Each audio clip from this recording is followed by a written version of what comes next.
I'm just gonna say it at the beginning. I'm into this one. It's already so promising.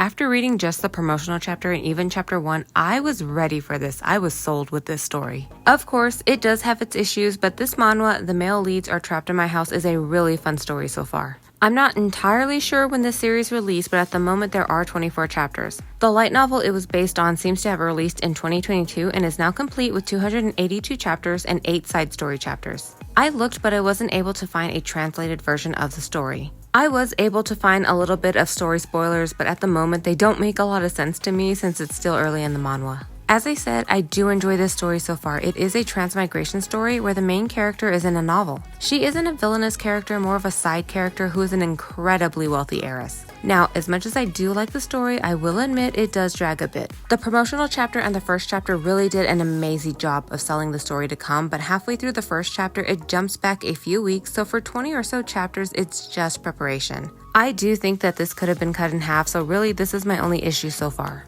As for the story, light spoilers here, this takes place in a novel called Love in a Post-Apocalyptic World where a virus breaks out turning people into monsters, and the female lead along with the male leads are searching for a cure.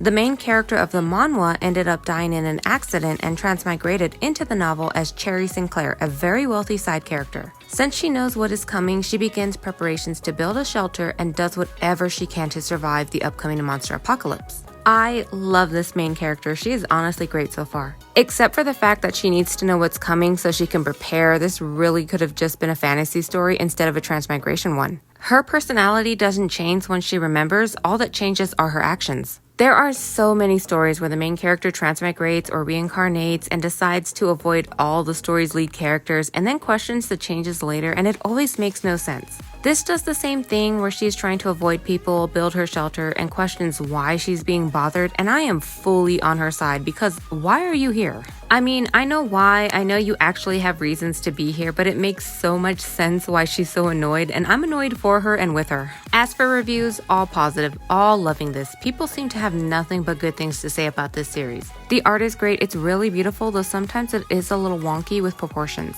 For example, sometimes the head is much smaller than the body. The story is also pretty unique. There are plenty of apocalypse stories out there, but most romance transmigration stories are about avoiding the end of the world, not preparing to wait it out. This main character is also very strong, not just mentally, but physically having an abnormal amount of strength. If you're looking for a promising new manhwa, absolutely check out The Male Leads Are Trapped in My House.